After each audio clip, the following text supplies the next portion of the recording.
പാലത്തിൽ കൂടെ ട്രെയിൻ പോകണമല്ലേ നിങ്ങൾ കണ്ടിട്ടുള്ളൂ. JCB പോയിട്ടുണ്ടോ? എന്നാൽ കോട്ടയത്ത് അതും പോകും.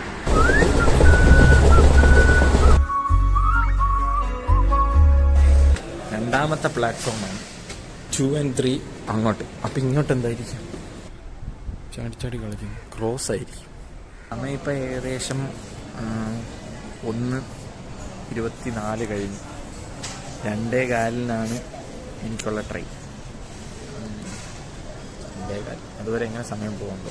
ഇത്രയും നേരത്തെ റെയിൽവേ സ്റ്റേഷനിൽ വന്ന് എനിക്ക് തോന്നുന്നു പണ്ട് ഞാൻ ചെറുതായിരുന്നപ്പോൾ ഗുരുവായൂർ അവിടെ ടൂർ പോകുമ്പോഴായിരുന്നു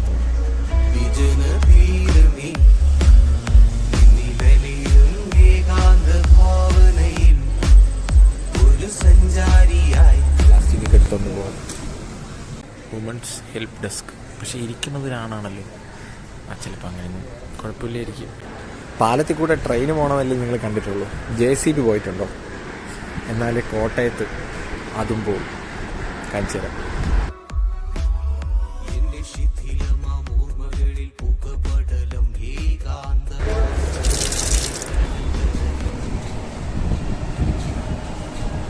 ഉച്ച സമയമായോണ്ടായിരിക്കും വലിയ തിരക്കൊന്നുമില്ല.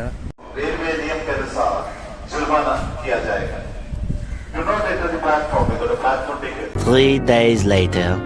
ടിക്കറ്റ് ഇല്ലാതെ യാത്ര ചെയ്യുന്നത് കുറ്റകരമാണ്. Crime, avoid it and help railways. കഴിഞ്ഞു ഒന്നുമില്ല. ടിക്കറ്റ് ഇല്ലാതെ യാത്ര ചെയ്യില്ല. ഇവിടെ ആരുമില്ലാത്തൊരു പ്രൈവറ്റ് സ്ഥലം കിട്ടി. പ്രൈവസി ഉള്ളൊരു സ്ഥലം കിട്ടി. ഞാൻ സത്യം പറഞ്ഞ ഒരു യാത്ര തുടങ്ങണത് ഇടുക്കിയിൽ നിന്നാണ്. ഇടുക്കിയിൽ നിന്ന് ഏകദേശം 2.25 മണിക്കൂർ ബസ് യാത്ര ചെയ്ത് കോട്ടയത്ത് ഇറങ്ങി ആദ്യമായിട്ടാണ് ഒറ്റയ്ക്ക് വരുന്നത്. ഇതൊക്കെ കേൾക്കുമ്പോൾ ചിരി വരുന്നവർ കാണും. പക്ഷെ ഞാൻ ഒറ്റയ്ക്കാണ് വരുന്നത് ആദ്യമായിട്ട്. KSRTC ബസ്സിലെ ലോങ് പോണ ഡ്രൈവർമാരെയൊക്കെ സത്യം പറഞ്ഞാൽ നല്ല രീതിയിൽ സമ്മതിക്കണം.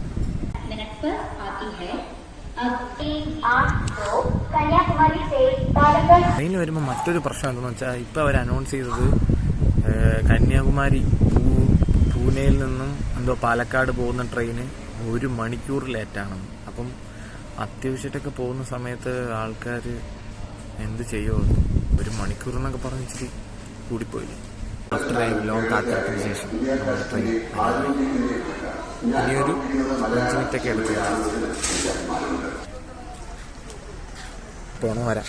എന്തോ ആ സൈഡിൽ നിന്നാണ് വരുമെന്നാണ് വിശ്വാസം. നോക്കാം. സീറ്റ് ബുക്ക് ചെയ്തതുകൊണ്ട് കൊള്ളാം. അങ്ങനെ കാത്തിരുന്ന് ട്രെയിൻ വന്നെങ്കിലും വളരെ അപ്രതീക്ഷിതമായ ഒരു സാഹചര്യം കാരണം എൻ്റെ മൊത്തത്തെ മൂഡും നഷ്ടപ്പെട്ടു.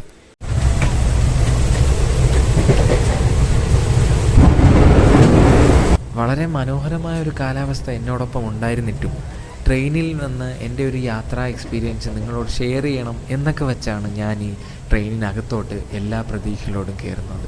എന്നാൽ അതെല്ലാം തകർത്തുകൊണ്ട് ഞാൻ ബുക്ക് ചെയ്ത സീറ്റിലോട്ട് വളരെ ക്ഷീണിച്ച് അവശനായി ഇരിക്കാൻ വേണ്ടി ചെന്നപ്പോൾ അതിന് മറ്റൊരു അവകാശി കൂടെ ഉണ്ടായിരുന്നു. ആദ്യമായി ഒറ്റയ്ക്ക് വരുന്നത് കൊണ്ട് ഒരുപക്ഷെ എൻ്റെ സൈഡിലെ ഒരു അബദ്ധമാവാം എന്ന് കരുതി ഞാൻ മിണ്ടാതിരുന്നു. എന്നിട്ട് വീണ്ടും ഞാൻ എൻ്റെ ചേട്ടനെ വിളിച്ച് ഉറപ്പ് വരുത്തിയതിന് ശേഷം ഞാൻ അയാളോട് പറഞ്ഞപ്പോഴും അയാൾക്ക് യാതൊരു അനക്കവുമില്ല. വളരെ ക്ഷീണിച്ച് അവശനായി വന്ന എൻ്റെ മുന്നിൽ TTR മാത്രമേ ഉണ്ടായിരുന്നുള്ളൂ. യാതൊരു തരത്തിലുള്ള പ്രശ്നമുണ്ടാക്കാനുള്ളൊരു മാനസികാവസ്ഥ എനിക്കില്ലായിരുന്നു. കാരണം വ്ളോഗ് ചെയ്ത് ഞാൻ വളരെ സന്തോഷമായാണ് എൻ്റെ ആ ഒരു യാത്രയിലോട്ട് കയറിയത്. ബാഗുകളെല്ലാം ചുമന്ന് ഒരു മൂലയിൽ ഒതുങ്ങി ഞാനിരുന്നു TTR വരുന്നത് വരെ. TTR വരാറായപ്പോൾ ആ പുള്ളി അവിടെ നിന്ന് ഇറങ്ങാൻ വേണ്ടി തീരുമാനിച്ചു. അപ്പോൾ ഞാൻ പറഞ്ഞു, ഇല്ല കുഴപ്പമില്ല, നിങ്ങളിവിടെ ഇരുന്നു എന്ന് ഞാൻ പറഞ്ഞിട്ട് TTR വരുന്ന സമയത്ത് പുള്ളിയുടെ പേരിൽ ഞാനിങ്ങനെ കംപ്ലൈൻ്റ് ആയിട്ട് പറഞ്ഞു. TTR വളരെ റെസ്പെക്റ്റോട് കൂടി അത് എൻ്റെ സീറ്റാണെന്നും ഒരിക്കലും ഈ സീറ്റിൽ ഇരിക്കാൻ പാടില്ല എന്നും അയാൾക്ക് വേണ്ട രീതിയിൽ ഉപദേശം നൽകി. അത് നൽകി എൻ്റെ സീറ്റ് തിരിച്ചു കിട്ടിയെങ്കിലും എൻ്റെ പഴയ ആ ഒരു സന്തോഷം തിരികെ കിട്ടിയില്ല. അങ്ങനെ ഇതായിരുന്നു എൻ്റെ ഒരു ചെറിയ യാത്രാനുഭവം. ഒരുപക്ഷെ ട്രെയിനിൽ യാത്ര ചെയ്യുന്ന ഒരുപാട് ആൾക്കാർക്ക് ഇതുപോലത്തെ പല അനുഭവങ്ങളും ഉണ്ടായിട്ടുണ്ടാവാം. അങ്ങനെ അതെല്ലാം പറഞ്ഞുകൊണ്ട് എൻ്റെ ഈ ഒരു കുഞ്ഞ് നേരമ്പോക്ക് വ്ളോഗ് ഇവിടെ അവസാനിപ്പിക്കുകയാണ്. എന്താണെന്നറിയില്ല, എന്തൊക്കെയോ കാണിച്ചു കൂട്ടിയിട്ടുണ്ട്. ഇതാ അവസാനം ഈ കാണുന്ന മഴയോടുകൂടി ഇന്നത്തെ ഈ ഒരു കുഞ്ഞ് വ്ളോഗ് അവസാനിപ്പിക്കുകയാണ്.